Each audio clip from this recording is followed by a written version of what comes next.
সময় বদলায়, শহর বদলায়, তবুও কিছু স্মৃতি রয়ে যায় চির অমলিন। এ যেমন চিটাগাং সিনিয়র্স ক্লাবে ঢাকা বিশ্ববিদ্যালয় অ্যালামনাই চট্টগ্রামের বার্ষিক মিলনমেলার প্রতিটি ছোট দৃশ্য। 5 শতাধিক ঢাবিয়ানের অংশগ্রহণে এ যেন এক আনন্দযোগ্য। কর্পোরেট পরিচিতির বাইরে আজ সবার একটাই পরিচয়, শুধুই বন্ধু। নাচ, গান, খেলাধুলা আর স্মৃতিচারণে শুক্রবারটা মুখরিত ছিল ক্লাব প্রাঙ্গণ। কেউ গাইছে তো কেউ শুনছে। একদিনের জন্য যেন তারা ফিরে গেল কার্জন হলের লাল ইটে কিংবা টিএসসিতে ধোয়া ওঠা চায়ের কাপ হাতে বিকেলের রোদে জমে ওঠা সেই নির্ভার আড্ডায়। আজ যারা সরকারি বেসরকারি প্রতিষ্ঠান কিংবা স্কুল, কলেজ, বিশ্ববিদ্যালয়ের মতো গুরুত্বপূর্ণ আসনে একদিনের জন্য ছুটি হলো সব পরিচয়ের, পরিবার পরিজন নিয়ে আবারও তারা ছাত্র হয়ে বন্ধু আর বন্ধুত্বের খোঁজে এক ছাদের নিচে। প্রতি বছর আমরা নানা প্রোগ্রাম করি।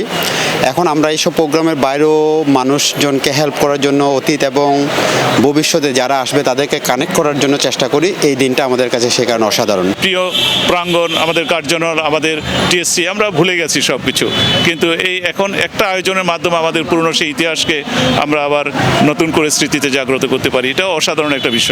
এটা তো আমার কাছে একটা সুবাতাসের মতো।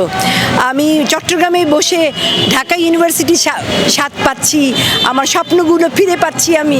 এটা তো বিরাট কথা। অ্যাসোসিয়েশনটি এত স্বতঃস্ফূর্তভাবে প্রত্যেকটা ইভেন্ট আয়োজন করে যে আমার কখনো মনেই হয়নি যে আমি চট্টগ্রামে আছি। আমার মনে হচ্ছে ঠিক আমি সেই আমার ব্যাকগ্রাউন্ডে দেখতে পাচ্ছেন, আমার কাছে মনে হচ্ছে আমি কার্জন হলে আছি, আমি কলাভবনেই আছি।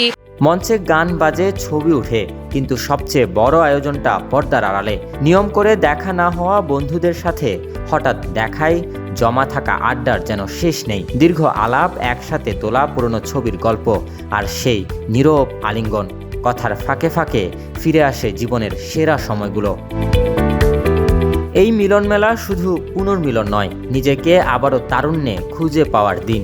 দায়িত্বের ভার নামিয়ে রেখে একদিনের জন্য বন্ধুদের কাছে ফেরা। ঢাকা বিশ্ববিদ্যালয় অ্যালামনাই চট্টগ্রামের এই মিলনমেলা প্রমাণ করে সময় বদলায়, শহর বদলায়, কিন্তু বিশ্ববিদ্যালয়ের স্মৃতি চির অমলিন। আমরা এখানে শুধু আনন্দ আয়োজনের সাথেই থাকি না, আমরা অনেক কল্যাণমূলক কাজও করি।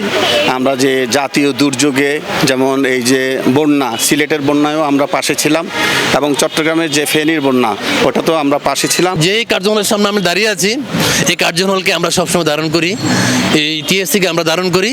অনুষ্ঠানে সমাজের নানা ক্ষেত্রে গুরুত্বপূর্ণ অবদান রাখায় নির্বাচিতদের বিশেষ ক্রেস্ট সহ দেওয়া হয় সম্মাননা। আগামী বছর থেকে অ্যালামনাইয়ের মেধাবী সন্তানদের জন্য বিশেষ মেধাবৃত্তিরও ঘোষণা দেওয়া হয়। ঢাকা বিশ্ববিদ্যালয় অ্যালামনাই চট্টগ্রামের সভাপতি মোহাম্মদ মোর্শেদ হোসাইন আজাদ এবং সাধারণ সম্পাদক প্রফেসর আহমদ সুবহান সহ কমিটির সদস্যরা উপস্থিত সবাইকে ধন্যবাদ জানিয়ে আয়োজনের সমাপ্তি টানেন। Desk report, news now 24।